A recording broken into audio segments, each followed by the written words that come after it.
हमें एक गैंगस्टर दिखाया गया जो कि हमारी इस मूवी का मेन कैरेक्टर है एंड ये मामा बॉस नाम की लोन शार्क कंपनी के लिए वर्क करता है। फिर हम शो के होस्ट को देखते हैं जो कि कह रहे हैं कि ये रिची कहाँ गई और फिर जब जैसे वो उसको ढूंढते हुए बाहर आए तो पता चला कि रिची को कुछ लोग मार रहे हैं क्योंकि ये उसी कर्जा वसूली कंपनी के मेंबर्स हैं जिसका लीडर बाहर बैठा है। बाय द वे रिची ने मामा बॉस कंपनी से उधार लेकर काफी टाइम से दिया नहीं है क्योंकि वो बता रहा है कि जब मेरे पास पैसे है ही नहीं तो मैं तुम लोगों को कहाँ से दूं। तो ये सुन वो लोग उसे फिर से काफी बुरी तरह मारना शुरू कर देते हैं कि तभी इनका लीडर अंदर आता है जिसका नाम है बी। वो कहता है कि मैंने तुम लोगों से कितनी बार बोला है ना कि ऐसा मत किया करो और फिर रिची को प्यार से समझाता है कि वो पैसे वापस कर दे वरना जो इंटरेस्ट बन रहा है वो रोज देता रहे। लेकिन रिची कुछ भी देने के लिए रेडी नहीं बल्कि रोते हुए सभी को उल्टा सीधा बोलता जा रहा था कि तुम सभी मुझे जान से मार दो। तो ये सुन बी फ्लावर पॉट उठाता है जिसे देख रिची को लगा कि ये मुझे मारने वाला है लेकिन ऐसा होता नहीं है। यानी बी ने उल्टा खुद उस पॉट को अपने सर पे मार दिया ये कहते हुए कि पैसे तो आज हम लेकर ही जाएंगे क्योंकि अगर मैं खाली हाथ गया तो मेरी बॉस मुझे जान से मार देंगी, इसलिए या तो तुम पैसे दो वरना आज हम दोनों में से कोई एक ही जिंदा बचेगा। रिची बी को बस देखता ही रह गया कि भला ये किस टाइप का साइको है और फिर तभी सीन कट होता है जिसके बाद अब हम देखते हैं कि रिची ने ब्याज यानी इंटरेस्ट के पैसे दे दिए हैं ये कहते हुए कि सिर्फ तुम मुझसे ये ले पाए हो क्योंकि मुझे बुरा लगा जब तुमने खुद को नुकसान पहुंचाया। बी कहता है कि यही मेरे काम करने का स्टाइल है और फिर तभी रिची से थोड़ी बहुत बातें करने के बाद अपने सभी मेंबर्स के साथ यहाँ से चला जाता है दूसरे कस्टमर से पैसा वसूली करने। जिसके बाद अब हम देखते हैं कि ऐसा नहीं है कि बी ने पहली बार अपने हेड को नुकसान पहुंचाया था, यानी वो हमेशा ही अपने सर को इंजर्ड करता रहता है सिर्फ लोगों को डराने के लिए और उनसे पैसा लेने के लिए, जिसकी ये ट्रिक हर बारी काम भी कर जाती थी क्योंकि ऑब्वियसली कुछ लोग तो डर जाते थे कि ये हमें भी ऐसे ही मारने नहीं लगे, तो वहीं कुछ लोग बी की फिक्र में पैसे दे देते थे कि ये कैसे हमारी वजह से खुद को नुकसान पहुंचा रहा है। इसलिए बी का आराम से काम बन जाता था जो भी वो चाहता था। वैसे ऐसा नहीं था कि बी को तकलीफ नहीं होती, यानी उसे हर बार बहुत ज्यादा पेन होता था लेकिन उसने खुद अपनी ऐसी ही लाइफ चूज कर रखी है। वेल अब हम एक सी फूड रेस्टोरेंट देखते हैं जो कि बी की बॉस का है यानी मामा बॉस का, जिनको बी वो सभी पैसे दे देता है जो कि वो लोगों से लाया है। तो तब वो उनको अपने पास रख लेती हैं एंड बी का जो भी कुछ 1-2% बनता है वो उसे दे देती हैं। जिसके बाद अब हम बी के घर का सीन देखते हैं जहाँ जब जैसी बी काफी सारे सामान को लेकर आया और अपने डैड से पूछता है कि क्या आपने खाना खा लिया, मगर वो उससे बिल्कुल बात नहीं करते बिकॉज ऑब्वियसली उनको अपने बेटे का ये सब करना बिल्कुल पसंद नहीं। बाय द वे बी का भाई और भाई की वाइफ दोनों आपस में लड़ रहे थे पैसों की वजह से, जिस चक्कर में बी का भाई कस्टमर का हेयर स्टाइल तक खराब कर देता है। तो तब बी चिल्लाकर इन दोनों को चुप कराता है एंड अपने पास से दोनों को पैसे दे देता है। तो तब जाकर वो दोनों चुप हुए। जिसके बाद अब हम बी का रूम देखते हैं जहाँ वो आया और कुछ सोचता है और फिर तभी सो जाता है। फिर नेक्स्ट डे हमें एक अंकल बून नाम के आदमी को दिखाया गया जिनके पास बी कर्जा वसूली के लिए आया है। एक्चुअली बी काफी टाइम से अंकल बून के पास आ रहा है एंड रोज इंटरेस्ट के पैसे लेकर चला जाता है। अंकल बून बोले कि थोड़ा रुक जाओ अभी बिक्री नहीं हुई, लेकिन सुबह से रात हो जाती है और एक भी कस्टमर अंकल बून के पास नहीं आता। बी बातों बातों में अपनी स्टोरी शेयर करने लगता है कि मेरे डैड इतने ओल्ड हो चुके हैं जब भी मेरे भाई और उसकी वाइफ और बेटी का खर्च उठाते हैं, जबकि मेरे भाई को डैड का ख्याल रखना चाहिए। सिर्फ मैं हूँ जो उनकी फिक्र करता हूँ और उनको पैसे देता हूँ, लेकिन वो तब भी मेरे पैसे नहीं लेते। माना मैंने स्टडी कंप्लीट नहीं की, लेकिन जो लोग एजुकेट होते हैं वो कौन सा अपने पेरेंट्स का ख्याल रख लेते हैं। अब आप अपनी बेटी को ही देख लो, उसके पास बैचलर डिग्री है लेकिन देखो वो तब भी आपको यहाँ अकेला छोड़कर रहती है और आप यहाँ स्टॉल लगाकर पैसे कमाते हो। इसलिए पेरेंट्स का ख्याल रखने के लिए डिग्री की नहीं बल्कि प्यार भरे दिल की जरूरत होनी चाहिए। तो तब अंकल बून अपनी बेटी का नाम सुनते ही शांत हो जाते हैं और कुछ सोचने लगते हैं और फिर बताते हैं कि शायद गलती मेरी ही थी जो वो मेरे साथ नहीं है, लेकिन तब भी मैं एक उम्मीद पर जिंदा हूँ। और फिर और भी कई सारी इमोशनल बातें करने लगे जो सब सुनकर बी भी इमोशनल हो चुका था, इसलिए वो उठा और सारा फूड खरीद लेता है ये बोलकर कि वैसे भी मैं यहाँ से जाकर अपने लिए स्नैक्स खरीदता। और फिर तभी अंकल बून को पैसे देकर चला जाता है, जिससे वो कहते भी हैं कि पर ये काफी ज्यादा है एंड इंटरेस्ट के पैसे तो लेते जाओ, लेकिन बी रुकता नहीं। फिर हमें बी को उसके फ्रेंड्स के साथ बार में एंजॉय करते हुए दिखाया गया कि वो कैसे डांस कर रहा है, सिंगिंग कर रहा है, यानी बी की जैसी भी लाइफ है इसमें वो बहुत ही ज्यादा खुश और खुलकर अपनी लाइफ को जीता है। फिर ये सभी बीच पर आए और यहाँ भी फुल एंजॉय करने लगे। बी का मानना है कि हमें फ्यूचर की टेंशन छोड़कर प्रेजेंट को अच्छे से जीना चाहिए। पहली सीन कट होता है और अब हमें नेक्स्ट डे दिखाया गया कि जब बी वापस से अंकल बून के पास आया तो देखता है कि उन्होंने आज स्टॉल नहीं लगाया है, इसलिए वो उनके घर पर चला जाता है जहाँ आकर वो अंकल बून को आवाजें दे ही रहा था, लेकिन अंकल बून की कंडीशन बिल्कुल ठीक नहीं थी, लंग्स में कुछ प्रॉब्लम होने की वजह से, इसलिए वो तभी बेहोश हो जाते हैं। जो सब देखकर भी शॉक रह गया, इसलिए वो तभी अंकल बून को लेकर हॉस्पिटल आया जहाँ अभी तक अंकल बून को होश नहीं आया है। इसलिए बी उनसे बातें करने लगता है ये कहते हुए कि देखो मैं आपको यहाँ इसलिए लाया हूँ क्योंकि मैं आपकी फिक्र भी करता हूँ क्योंकि आप मेरे दोस्त भी तो हो। वेल बी अंकल बून से बातें कर ही रहा था कि तभी एक लड़की की एंट्री हुई जो कि हमारी इस मूवी की मेन फीमेल लीड है जिसका नाम है इम। बी इम को देखने लगा और पूछता है कि भला तुम कौन, लेकिन वो कोई जवाब नहीं देती। बाय द वे ये अंकल बून की बेटी है। बी बोला कि क्या तुम इनकी वाइफ हो, तो ये सुन वो गुस्से से बी को देखने लगती है। तो तब बी हंसने लगा ये कहते हुए कि मैं तो सिर्फ मजाक कर रहा था। नर्स आती है फैमिली मेंबर से पेपर पे साइन कराने के लिए जो कि बी ले लेता है और साइन करने ही वाला था, लेकिन तभी इम ने बताया कि इनकी बेटी मैं हूँ। तो ये सुन नर्स बी से पेपर छीन लेती है और इम को दे देती है, जिस पर वो साइन करती है। पहली सीन यही कट हुआ। जिसके बाद अब हमें दिखाया गया कि बी ने मामा बॉस को सब बताया कि कैसे कैसे अंकल बून हॉस्पिटल। तब मामा बॉस कहती हैं कि मुझे कुछ नहीं पता, मुझे बस मेरे पैसे वापस चाहिए, इसलिए तुम उसकी बेटी से बात करो। बी बोला भी कि पर बेटी का इस चीज से क्या लेना देना। लेकिन जब बॉस चिल्लाने लगी तो तब भी इनसे बात करने आता है, लेकिन जब जैसे अंदर आया तो पता चला कि इम गायब है और विंडो ओपन हुई हुई थी, इसलिए भी समझ गया कि क्या मैटर हो सकता है। इसलिए जब जैसे उसने विंडो से झांका तो देखता है कि इम भाग रही है, बिकॉज इनको पता चल चुका है कि बी को पैसे चाहिए। तो तब ये सब देखकर भी हंसने लगता है, ये कहते हुए कि ये कितनी ज्यादा क्यूट है। एक्चुअली बी को इम पहली नजर में काफी ज्यादा पसंद आ चुकी है और अब उसके पास पैसा वसूली का बहाना भी है इम सॉल से रोज मिलने के लिए।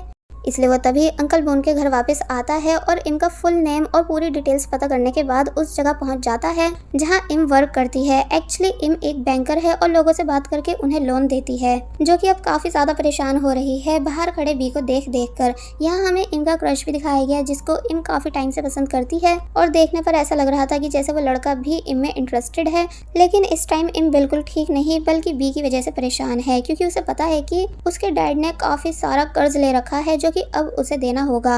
वेल नेक्स्ट सीन में हम देखते हैं कि इम जब हॉस्पिटल में अपने डैड के पास बैठी थी, जिनको अभी तक होश नहीं आया है क्योंकि वो कोमा में जा चुके हैं, तो तब भी नॉन स्टॉप इम को देखकर खुश हो रहा था, जिसके साथ इस बार मामा बॉस का बेटा भी है, यानी वही जो बात बात पर लोगों को मारने लगता है। इसलिए भी समझ गया कि पहले मैं इसको अपने साथ यहाँ से लेकर चला जाऊँ, वरना ये इम के साथ बदतमीजी कर सकता है। इसलिए वो किसी बहाने से मामा बॉस के बेटे को अपने साथ ले जाता है। फिर जब ये दोनों चले गए तो तब इम मौका देखकर रात में यहाँ से जाने लगी, लेकिन पता चला कि बी अभी भी यहीं पर था एंड इनसे बात करने आने लगा। इम पुलिस को कॉल करने लग जाती है, लेकिन तभी बी ने मोबाइल छीन लिया और सिचुएशन को हैंडल किया, पुलिस को ये बताकर कि ये लड़की मेरी वाइफ है और मैं इसका हस्बैंड हूँ, ये बस मुझसे नाराज है इसलिए आपको कॉल कर रही थी। और फिर जब जैसे बी ने कॉल कट की कि तभी इम ने काफी जोर से बी को पंच मारा और फिर तभी यहाँ से भाग गई। तो तब भी शॉक रह जाता है कि ये कितनी ज्यादा डेंजरस भी है। वेल इम जल्दी से मोटर बाइक टैक्सी की हेल्प से घर वापस आती है और फिर जब जल्दी से घर के अंदर चली गई, जहां आकर वो चैन की सांस ले ही रही थी कि थैंक गॉड वो गैंगस्टर मेरा पीछा नहीं कर पाया, कि तभी भी इम को कॉल करता है और पूछता है कि तुम्हें मोटर बाइक टैक्सी में पैसे वेस्ट करने की क्या जरूरत थी, यानी तुम मेरे साथ ही घर आ जाती। वैसे भी अब मैं तब तक तुम्हारा पीछा छोड़ने वाला नहीं हूँ जब तक कि मुझे पैसे नहीं मिल जाते। तो ये सुन इम जब जैसी घर के बाहर आकर देखती है तो तब भी नीचे ही था और हेलो कर रहा था। इनको गुस्सा आ गया, इसलिए वो कहने लगी कि वो सब पैसे मेरे डैड ने लिए थे, लेकिन तुम मेरा पीछा क्यों कर रहे हो। तो तब भी बोलता है इसलिए क्योंकि जब तक अंकल बून को होश नहीं आ जाता तब तक किसी को तो पैसे देने ही होंगे, इसलिए अब तुम्हारे पास सिर्फ दो ऑप्शन है, या तो तुम सारे पैसे दे दो या फिर रोज इंटरेस्ट के पैसे देती जाओ। इम मना करने लगती है कि मेरे पास बिल्कुल भी पैसे नहीं, इसलिए मैं तुमको भी कुछ नहीं दूंगी। और फिर जब जैसे घर के अंदर चली गई तो तब भी इम की नेक्स्ट टाइम में दिखाया जाता है कि बी इम को परेशान करने उसके वर्क प्लेस आ गया, जिससे इम बात करने से साफ मना कर देती है और नेक्स्ट कस्टमर को बुलाती है। लेकिन पता चलता है कि बी ने सारी अपॉइंटमेंट बुक कर ली थी, यानी जब वो नेक्स्ट कस्टमर को बुला रही थी तो तब वो टोकन दिखाता जा रहा था कि वो मैं ही हूँ, इसलिए अब मुझसे बात करो। इम परेशान हो जाती है, यानी उसे बहुत ज्यादा गुस्सा आ रहा था, लेकिन वो कर भी कुछ नहीं सकती। मगर वही भी खुश हो रहा था क्योंकि वो इम को पसंद जो करने लगा है, इसलिए उसे इम को टीज कर करके खुशी मिल रही थी। बहुत देर तक ये सीन चलता गया। फिर जब पुलिस आ गई जो कि बी को यहाँ से जाने के लिए बोलती है, तो तब भी हंसते हुए यहाँ से चला तो जाता है, ये कहते हुए कि मैं फिर दोबारा आऊंगा। लेकिन अब बैंक में बैठे सब लोग इम को घूरने लगे थे क्योंकि सभी के सामने इनकी इमेज खराब हो रही थी, यहाँ तक कि उसके क्रश के सामने भी, कि आखिर इसका इस लड़के से क्या कनेक्शन जो ये इम को इतना ज्यादा परेशान कर रहा है। इम भी अब काफी ज्यादा परेशान आ चुकी थी बी से, इसलिए वो बी से बात करने बाहर आई और कहती है कि चलो आराम से बैठकर सब क्लियर करते हैं। तो ये सुन भी बहुत ही ज्यादा खुश हो गया। जिसके बाद अब हमें इन दोनों को एक रेस्टोरेंट में दिखाया गया जहाँ इम सब बता रही है कि मेरे पास बिल्कुल एक्स्ट्रा पैसे नहीं हैं, यानी जो भी कुछ मैं कमाती हूँ वो सब रेंट देने में और फूड में खर्च हो जाता है। तो तब भी बोलता है कि तो फिर क्या फायदा तुम्हारा इतना पढ़ने के बाद जॉब करने का, तुमसे सही तो तुम्हारे फादर थे जो कि स्टॉल लगाकर सारा खर्च निकाल लेते थे और इंटरेस्ट के पैसे भी दे देते थे। इम चुप हो जाती है और टाइम मांगने लगी। तो तब भी मामा बॉस को कॉल करता है एंड सब बताता है कि इस लड़की के पास सच में पैसे नहीं हैं। तो तब मामा बॉस कहती है कि तुम इसको भी वैसे डराओ जैसे और सबको डराते हो। तो ये सुन भी इम के पास आ गया अपना एक्शन दिखाने, यानी सर फोड़ लेता है और बोलता है कि अगर तुमने पैसे नहीं दिए तो मेरी बॉस मुझे जान से मार देंगी, इसलिए या तो तुम मुझे पैसे दे दो या फिर मेरे साथ मरो। तो तब पहले तो इम डर गई बी को ऐसा करते हुए देखकर। बी को भी लगने लगा कि अब ये पक्का और सबकी तरह मुझे पैसे दे देगी, लेकिन इम के पास वाकई में पैसे नहीं थे, इसलिए वो जब जैसी खुद का भी सर फोड़ने ही वाली थी कि तभी बी उसका हाथ पकड़ लेता है और हैरानी से इम को देखने लगा, क्योंकि बी को बिल्कुल आइडिया नहीं था कि इम उसी की तरह जिद्दी है। और फिर तभी इम उठकर यहाँ से चली गई। तो तभी वापस से घर आया एंड काफी कुछ सोचने के बाद एक दूसरा कॉन्ट्रैक्ट रेडी करता है, यानी डेटिंग कॉन्ट्रैक्ट, जिसे वो बहुत ही प्यार से रेडी कर रहा है। नेक्स्ट डे इम जो कि बाहर बैठी थी तो तभी उसके पास आया एंड अपना वाला कॉन्ट्रैक्ट दिखाता है, ये बताकर कि देखो अगर तुम रोज मुझे डेट करोगी तो तब तुम्हारे रोज का जितना भी इंटरेस्ट बनता है वो सब मैं माफ कर दूंगा, यानी तुमको बस मुझे अपना टाइम देना है। इम पहले तो वो पेपर फाड़ देती है, लेकिन फिर बाद में दिखाया गया कि वो उस कॉन्ट्रैक्ट पर साइन कर देती है, क्योंकि अब उसके पास सिर्फ यही एक रास्ता बचा है। लेकिन वहीं भी काफी ज्यादा खुश हो रहा था। इम ने बहुत ज्यादा फूड ऑर्डर किया ये बोलकर कि तो फिर बिल भी अब तुम ही पे करोगे। तो ये सुन भी इस चीज के लिए भी मान गया और फिर ये दोनों खुशी खुशी सी फूड एंजॉय करने लगे। नेक्स्ट डे हमें दिखाया जाता है कि बी कैसे खुशी खुशी से रेडी हो रहा है इम से मिलने के लिए। तो वहीं इम भी अब रोज बी से मिलना शुरू कर देती है, क्योंकि बस उसे पैसे देने से बचना है। फिर बस ऐसे ही दिन बीतते गए, यानी कि दोनों रोज एक दूसरे से मिलते हैं। जहाँ तो बी हमेशा खुश रहता था, लेकिन इम बस बी को बर्दाश्त कर रही थी। एक दिन बी ने छुपकर इम की कोल्ड कॉफी से सिप ली और फिर जब जैसी कोल्ड कॉफी को इम ने पी लिया तो ये देखकर वो बहुत ही ज्यादा खुश होने लगा कि जैसे इम सच में उसकी गर्लफ्रेंड बन गई है। वेल दिन बीतते जाते हैं, यानी कि बी रोज उस पेपर को फिल कर रहा था एंड बहुत ही ज्यादा खुश था। लेकिन जब वो मामा बॉस से पेमेंट लेने आया तो तब वो पैसे देने से साफ इनकार कर देती है। पीछे से मामा बॉस का बेटा बताने लगता है कि मॉम ये उस लड़की के इंटरेस्ट को खुद से फिल कर रहा है और बस दिन रात उस लड़की के ख्यालों में खोया रहता है। तो तब मामा बॉस समझाती हैं कि देखो तुम अपना टाइम वेस्ट मत करो, वो लड़की एक बैंकर है, इसलिए कभी एक ठग को अपना हस्बैंड नहीं बनाएगी। बट बी मान नहीं रहा था और बोला कि मैं आपके पास पूरे 10 साल से काम कर रहा हूँ, क्या आप इतने से भी पैसे मुझे दे नहीं सकती? तो तब वो कहती हैं कि अगर तुम्हें और ज्यादा पैसे चाहिए तो ज्यादा से ज्यादा कर्जा वसूली करो। बी मान जाता है क्योंकि अब उसके माइंड में एक आइडिया है, यानी कि बी को जिन जिन लोगों से इंटरेस्ट चाहिए वो उनको उनके एक्स्ट्रा टाइम में काम ढूंढकर वहाँ लगवा देता है। जैसे कि रिची को उसके फ्री टाइम में एलिफेंट्स पर कलर करने के लिए, ताकि जो पैसे मिले वो उससे इंटरेस्ट दे पाए बिना किसी फाइट के। बॉक्सर की वो एडवर्टीजमेंट करवा देता है वीडियो बनवा के कि देखो ये कितना ज्यादा स्ट्रांग है और अच्छा ट्रेनर है। तो तब सभी लोग बॉक्सर की बॉक्सिंग को देखकर उससे इंप्रेस होने लगे।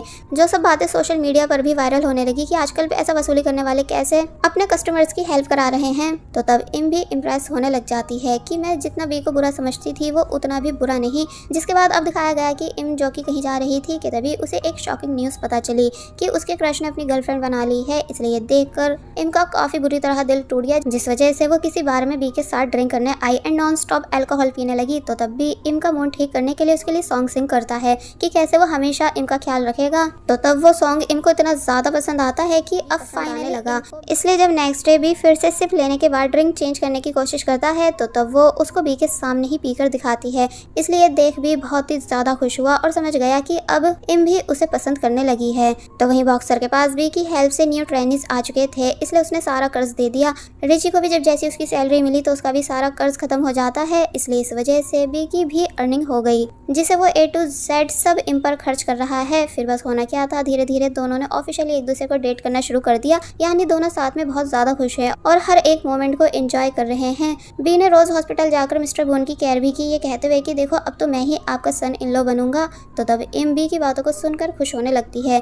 इम का एक ड्रीम था कि उसको कैसे भी सामने वाली बिल्डिंग यानी लग्जरियस होटल को अंदर से देखना था। तो तब बी ने उसका ये ड्रीम भी कंप्लीट कर दिया अपनी थोड़ी बहुत जान पहचान होने की वजह से। इसलिए इम यहाँ आकर बहुत ही ज्यादा खुश हुई। दो कपल जो कि चले गए तो तब उनकी वाइन उठाकर भी ले आया और इम को दे देता है। इम और भी ज्यादा खुश होने लगी और फिर ये दोनों बातें करते हैं। इम बताती है कि आज वो सच में बहुत ही ज्यादा खुश है, इनफैक्ट बी की वजह से वो पहले से भी ज्यादा खुश रहने लगी है। तो तब भी खुश हुआ, लेकिन तभी दो गार्ड्स को इन दोनों पर शक हुआ, इसलिए इससे पहले कि ये दोनों पकड़े जाते कि तभी भागना शुरू कर देते हैं। यानी ये सब करके इन दोनों को बहुत ही मजा आया, जिस वजह से अब इम बी के और भी ज्यादा क्लोज हो गई एंड उस पर पूरा ट्रस्ट करने लगी। लेकिन जब टीवी पर न्यूज आती है कि कैसे लोन शार्क के दो ग्रुप आपस में फाइट करने लगे एंड एक दूसरे को बुरी तरह मार रहे हैं, जिनमें बी भी था, तो तब इम को समझ आ गया कि वो बी के साथ कितना भी क्यों ना रह ले और कितना भी उसे समझा नहीं ले, बी कभी नहीं बदलेगा, यानी रहेगा एक गैंगस्टर ही। एंड बी को कितनी भी अच्छी बातें क्यों ना सिखा ले, वो कभी बदलेगा नहीं, यानी रहेगा एक गैंगस्टर ही। इसलिए वो बी से दूर रहने शुरू कर देती है, यानी टाइम से इंटरेस्ट के पैसे ट्रांसफर कर रही थी, लेकिन बी के किसी भी मैसेज या कॉल का आंसर नहीं देती। बी परेशान हो जाता है और इनके घर के बाहर भी जाता है कि प्लीज़ मुझे मेरी गलती तो बता दो, लेकिन वो उसकी कोई बात नहीं सुनती। इसलिए जब बी गुस्से में बार में बैठा हुआ था तो तब उसकी फिर से कुछ लोगों से फाइट हो गई, जिसमें उसे काफ़ी सारी इंजरीज आई। इसलिए वो दोबारा रात में इम के घर आया इम से बात करने के लिए, जहाँ इस बारी इम ने डोर ओपन कर दिया। बी अपने मन की भड़ास निकालने लगता है, लेकिन जब जैसी इम बताती है कि मुझे बिल्कुल अभी हॉस्पिटल से कॉल आई है जिन्होंने बताया है कि मेरे फादर इस दुनिया में नहीं रहे, यानी कि उनकी डेथ हो चुकी है, तो ये सुन बी के होश उड़ गए। इम भी काफ़ी बुरी तरह रोना शुरू कर देती है, जिसको बी ने शांत कराया। फिर अब हमें दिखाया गया कि मिस्टर बोन का फ्यूनरल हो चुका है एंड इम अपने फादर का सामान लेने आई हुई थी। बी को यहाँ कुछ पेपर्स मिले जिनकी हेल्प से मिस्टर बोन का वो सारा कर्ज खत्म हो सकता है जो उन्होंने मामा बॉस से ले रखा है। तो तब इम कहती है कि शायद डैड को पहले पता था कि उनकी ये सभी प्रॉब्लम्स उनकी डेथ के साथ ही एंड होंगी। और फिर बताने लगती है कि जब डैड कर्ज ले रहे थे तो मैंने उन्हें बहुत रोका था, लेकिन वो माने नहीं थे, जिस वजह से हमारे बीच लड़ाई हुई थी। और फिर डैड को बिजनेस में प्रॉफिट भी नहीं हुआ था, यानी कि उन्होंने अपना सब कुछ खो दिया था। बी इनके पास आता है इनको शांत कराने के लिए और फिर बिलीव दिलाने लगा कि तुम फिक्र मत करो, अब तुम्हारा फ्यूचर बहुत ही अच्छा रहेगा। इम डैड के सामान को लेकर घर आ जाती है, जहाँ से बी जाने वाला था, ये कहते हुए कि और कुछ काम हो तो मुझे कॉल पर बता देना, यानी कि मैं आ जाऊंगा। लेकिन इस बारी इम ने बी को जाने नहीं दिया, यानी कि वो उसे किस करने लगी। बी भी इम को किस करने लगता है, जिसके बाद इन दोनों ने साथ में एक बहुत ही अच्छा टाइम स्पेंड किया। मॉर्निंग में इम बी से पूछती है कि क्या तुम प्लीज़ मेरे लिए अपनी इस लाइफ को चेंज कर सकते हो। तो तब भी थोड़ा सोचने के बाद आंसर देता है कि हाँ, मैं तुम्हारे खातिर अपनी इस बैड लाइफ को हमेशा के लिए छोड़ दूंगा, यानी कि मैं तुमसे प्रॉमिस करता हूँ। तो तब इम काफ़ी ज़्यादा खुश हो गई। नेक्स्ट सीन में हमें दिखाया गया कि इम बैंक से लोन ले रही है ताकि ये दोनों मिलकर एक नई शुरुआत कर सकें।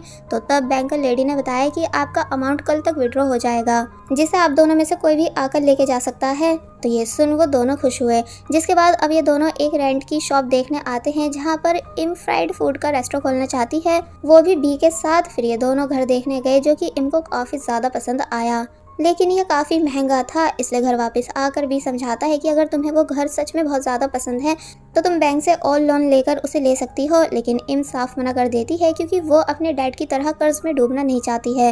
लेकिन अब क्योंकि बी ने सोच लिया था कि वो इम को उसका ड्रीम हाउस दिलाकर ही रहेगा, इसलिए मामा बॉस के पास आता है पैसे मांगने। लेकिन ऑब्वियसली वो उसे साफ मना कर देती हैं, लेकिन फिर बोली कि चलो ठीक है, मैं तुम्हारी हेल्प करवा दूंगी, बल्कि जितना तुम अमाउंट मांग रहे हो उससे ज़्यादा दूंगी, पर बस लास्ट टाइम एक वसूली कराओ। बी मना करने लगता है कि नहीं, मैंने इनसे प्रॉमिस किया है कि मैं अब इस काम को दोबारा नहीं करूँगा। मगर मामा बॉस समझाने लगती हैं कि ये डील काफ़ी ज़्यादा बड़ी है, जो तुम्हारी लाइफ चेंज कर देगी। तो ये सुन बी रुक जाता है एंड आखिरी बार मामा बॉस के काम को करने के लिए मान जाता है। लेकिन इसमें ये रिस्क है कि इसमें बी को भी अपनी साइड से पैसे लगाने होंगे, इसलिए वो बिना इनसे पूछे इनके जाता है। इनको जब जैसे इस बारे में पता चला तो वो बहुत ही ज़्यादा परेशान हुई, इसलिए नॉनस्टॉप बी को कॉल करने लगी, लेकिन वो उसकी किसी भी कॉल का आंसर नहीं देता। एंड फाइनली उस जगह आ गया जहाँ उसे वो पर्सन मिलेगा जिसका नाम है अकूजी, जो कि गैम्बलिंग करवाता है, वो भी चीटिंग से। इसलिए पहले तो इन दोनों के बीच बात हुई कि वो मामा बॉस के पैसे दे दे, बट अकूजी मानता नहीं है, बल्कि बी से गेम खेलने के लिए बोलने लगा।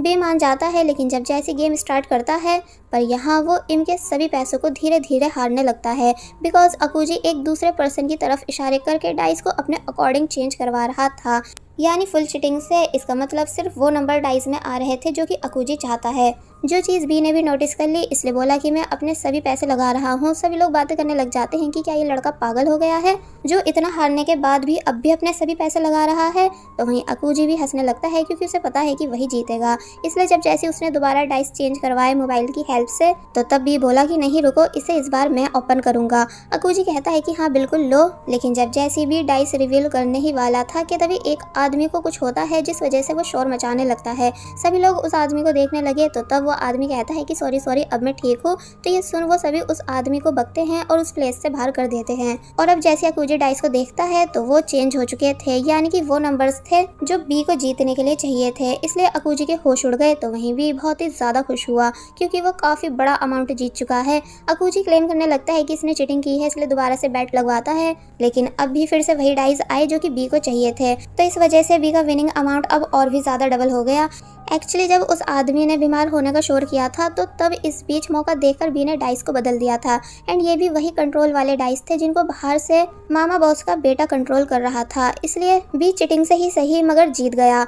और फिर जब सारे पैसे लेकर अपनी टीम के साथ खुशी खुशी यहाँ से जा ही रहा था, लेकिन तभी अकूजी उसे रोक लेता है, बिकॉज उसको पता चल चुका है कि बी ने क्या किया है। बी कहता है कि तो फिर क्या हुआ, तुम भी तो लोगों को सालों से ऐसे ही चीटिंग करके हरा रहे हो। लेकिन अब बात खत्म थोड़ी होनी थी, बिकॉज अकूजी कोई नॉर्मल पर्सन सिचुएशन थोड़ी है बल्कि डेंजरस है, इसलिए यहाँ इन सभी के बीच काफी खतरनाक वाली लड़ाई होने लगती है। बी पहले तो उन सभी का सामना करता है मगर फिर मौका देखकर पैसे लेकर भाग गया, लेकिन जब उसे याद आया कि मामा बॉस का बेटा अंदर रह गया है जिसे वो अपना भाई मानता है, इसलिए तब उसके खातिर वो वापस अंदर आया, जहाँ सच में मामा बॉस का बेटा मरने ही वाला था, यानी कि अकूजी उसे मारने ही वाला था। लेकिन तभी बी ने आकर सिचुएशन हैंडल की और अपनी टीम से बोला कि तुम इसे लेकर हॉस्पिटल जाओ और पैसे मेरी स्कूटी में हैं। तो तब वो सभी यहाँ से चले गए। लेकिन जब भी अकूजी से फाइट कर रहा था कि तभी गलती से बी ने अकूजी से उसका चाकू लेकर उसको उसी के पेट में मार डाला, जिस वजह से अकूजी बेहोश हो गया। बी के भी होश उड़ गई ये नज़ारा देखकर कि आखिर ये मैंने क्या कर दिया है, इसलिए वो तभी डर कर यहाँ से भाग जाता है। जिसके बाद ये सीन कट हुआ और अब हमें दिखाया गया कि कैसे मामा बॉस बी को बता रही हैं कि अकूजी मरा नहीं है, यानी कि बच चुका है, लेकिन तुम तब भी कुछ साल के लिए यहाँ से गायब हो जाओ वरना पुलिस तुम्हें पकड़ लेगी।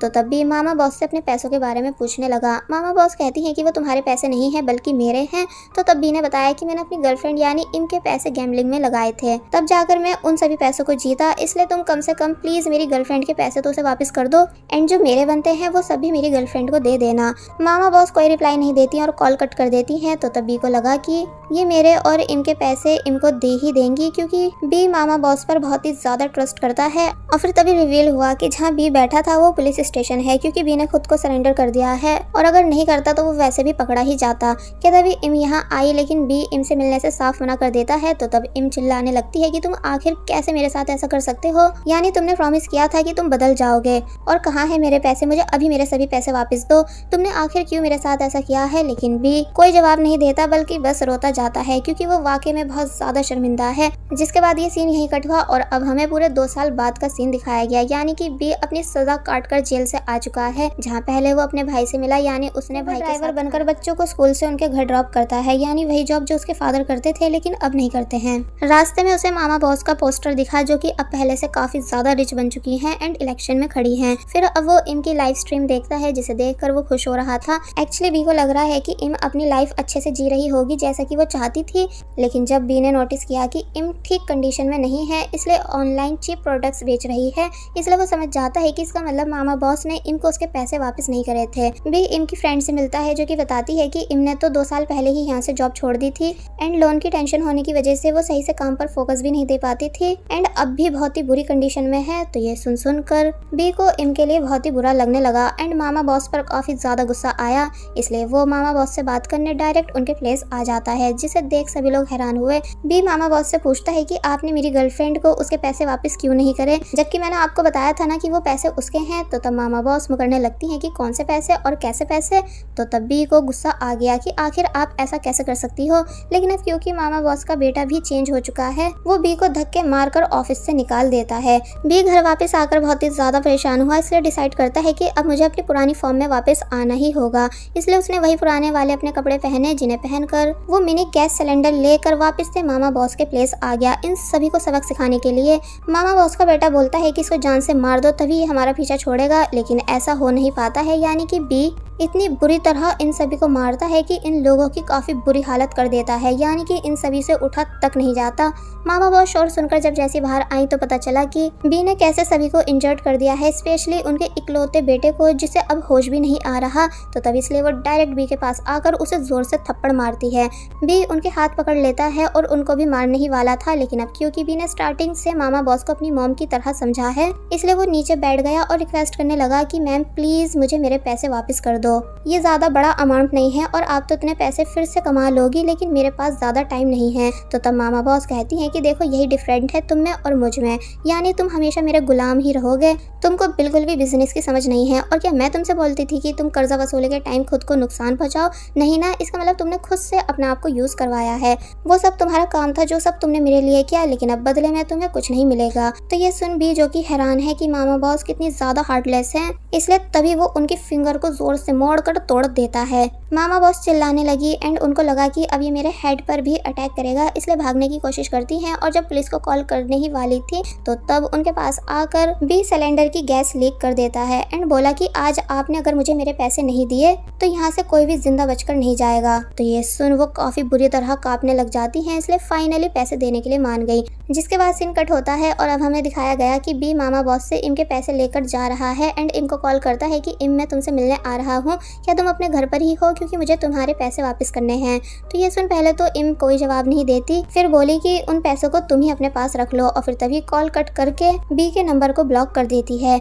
एक्चुअली अब इम लोन दे देकर इतना ज़्यादा थक चुकी है कि उसने सुसाइड करने का डिसाइड कर लिया है, इसलिए बीच साइड लेट गई और बेहोश हो जाती है। अपनी जान लेने के उसकी आइज ओपन हुई तो पता चला कि वो हॉस्पिटल में थी एंड उसकी कंडीशन ठीक नहीं थी। तो तब भी उसके पास आया। इम ने बी को रोक दिया और बोलती है कि प्लीज मेरे पास मत आना। तो तब बी कहता है कि सॉरी, मेरी वजह से तुमको इतना सब फेस करना पड़ा, लेकिन मैं ऐसा चाहता नहीं था। और फिर तभी इम को पैसों का बैग देकर चला जाता है। इम चेक करती है तो उसमें वाकई में पैसे थे, जो देखकर वो इमोशनल होने लगी कि तभी सभी को किसी के गिरने की आवाज आई, जो कि और कोई नहीं बी था। सीन कट हुआ और अब हमें बी को भी बेड पर दिखाया गया, जहां डॉक्टर बता रहे हैं कि बी की कंडीशन बिल्कुल ठीक नहीं, क्योंकि बी ने कई बार अपने हेड को इंजर्ड किया है, जिस वजह से अब शायद ही ये आगे की लाइफ जी पाएगा, यानी कि इसके पास काफी कम टाइम बचा है। तो ये सुन इम के होश उड़ जाते हैं, यानी कि वो रोना शुरू कर देती है। और जब बी को होश आया तो उसने बी से इस बारे में पूछा, तो तब बी बताता है कि हाँ, मुझे अपनी इस इलनेस के बारे में जेल में पता चल गया था, लेकिन तुम फिक्र मत करो, मैं और ज्यादा तुमको तंग नहीं करूंगा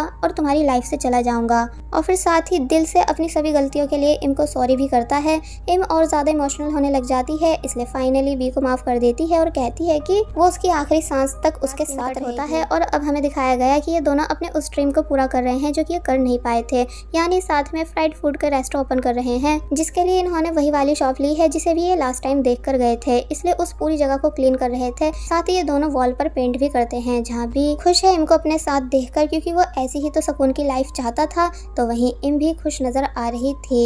इनकी मदद कराने के लिए इनके फैमिली मेंबर्स और फ्रेंड्स भी यहाँ आ गए, यानी कि बी का भाई अपनी वाइफ और बेटी के साथ। तो वहीं रिची और बॉक्सर ये दोनों भी बी की हेल्प कराने आए। यहाँ तक कि बी के फादर भी बी से सही से बात कर रहे हैं, क्योंकि उनको लग रहा है कि अब उनका बेटा फाइनली सही रास्ते पर है, लेकिन इन्हें क्या ही पता कि बी के पास बस यही थोड़ा सा टाइम बचा है। सभी लोग काम पूरा करने के बाद साथ में फूड एंजॉय करते हैं एंड काफी ज्यादा खुश थे, हंसी मजाक कर रहे थे। तो तब बी और इम सभी को खुश देखकर खुद भी खुश होने लगे। वेल ये सीन यहीं कट हुआ और अब हमें रात का सीन दिखाया गया, जहाँ ये दोनों डिस्कस कर रहे हैं कि शॉप का नेम क्या रखेंगे। फिर इम बातों बातों में बताने लगती है कि वैसे जिस दिन मैं सुसाइड करने वाली थी तो तब मैं सिर्फ तुम्हारी वजह से रुकी थी, क्योंकि तुम्हारी कॉल आने से मुझ में एक उम्मीद आ गई थी कि जैसे कोई फाइनली फिर से मेरा ख्याल रखने वाला आ चुका है, इसलिए मैंने इमरजेंसी कॉल डायल कर दी थी। भी इमोशनल होने लग जाता है एंड बोलता है कि तुम्हारा बहुत बहुत थैंक्स मुझे इतनी ज्यादा वैल्यू देने के लिए और मेरे साथ ऐसे टाइम में मेरा ख्याल रखने के लिए, यहाँ तक कि मेरा साथ भी देने के लिए। तो तब इम कहती है कि तुम देख लेना, तुम बहुत जल्द ठीक हो जाओगे, क्योंकि देखो अब हमारी लाइफ में सब अच्छा हो रहा है। भी कहता है कि हाँ, सब अच्छा हो रहा है। फिर जब लाइट ऑफ करने के बाद ये दोनों सोने के लिए लेट गए, लेकिन इम अब भी बी से बातें शेयर कर रही थी, लेकिन तभी बी ने अचानक आंसर देने बंद कर दिए। इम को समझ नहीं आया कि भला बी चुप क्यों हो गया, इसलिए वो बार बार बी का नाम पुकारती है, लेकिन पलटकर नहीं देखती, क्योंकि उसे डर है कि कहीं बी को कुछ हो नहीं गया हो, इसलिए बस अपने मन को समझाती जाती है कि बी अभी भी उसके साथ है और सिर्फ सो रहा है, जबकि सच तो ये था कि बी की डेथ हो चुकी थी, यानी कि वो इम को हमेशा के लिए छोड़कर जा चुका था। इसलिए इम बहुत बुरी तरह रोना शुरू कर देती है, जिसके बाद अब हमें नेक्स्ट सीन दिखाया गया कि कैसे अब अंकल बून की फोटो के साथ बी की भी फोटो रखी हुई है। इसका मतलब बी सच में ये दुनिया छोड़कर जा चुका है, जिस बात का इम को बहुत ही बड़ा सदमा था, इसलिए वो कोई भी काम ठीक से नहीं कर पा रही थी। फिर वो अपने रूम में आई एंड बैठकर बी का वो लेटर रीड करने लग जाती है, जो कि वो इनके लिए लिख कर गया है, जिसकी लाइंस ये है कि मुझे पता है कि जब तक तुम्हारे पास ये लेटर पहुंचेगा तब तक मैं अंकल बून के पास पहुंच चुका होऊंगा, लेकिन देखो तुम्हें मेरे जाने के बाद वीक नहीं पड़ना है, बल्कि हमारे रेस्टोरेंट को बहुत ही अच्छे से चलाना है। और फिर अंकल बून की बातें याद दिलाने लगता है कि तुम्हारे डैड मुझे समझाते थे कि हमें हमेशा उम्मीद पर जिंदा रहना चाहिए, इसलिए देख लेना तुम्हारी लाइफ में भी सब कुछ बेहतर हो जाएगा। एंड वैसे अभी तुम्हारे सामने पूरी लाइफ पड़ी है, इसलिए इसे खुलकर जियो, अपने लिए नहीं तो कम से कम मेरे लिए, क्योंकि मैं ऊपर से खुश होऊंगा तुम्हें सक्सेसफुल और हैप्पी देखकर। तो तब इम पहले तो उस लेटर को रीड करके फिर से इमोशनल होने लगी, लेकिन फिर नेक्स्ट डे दिखाया जाता है कि इम रेडी है शॉप को हैंडल करने के लिए, वो भी स्माइल के साथ, जैसा कि बी ने लेटर में लिख रखा है। बाय द वे आज ओपनिंग है, इसलिए बहुत सारे कस्टमर्स आ रहे थे, जिनको इम ने बहुत ही अच्छे से अटेंड किया, यानी जो जो सब बी चाहता था और जो जो सब उसके आइडियाज थे वही सब इम खुश होकर कर रही है। और बस फिर इसी सीन के साथ ये मूवी यहीं पर एंड हो जाती है। सो आई होप आप सभी को हमारी एक्सप्लेनेशन पसंद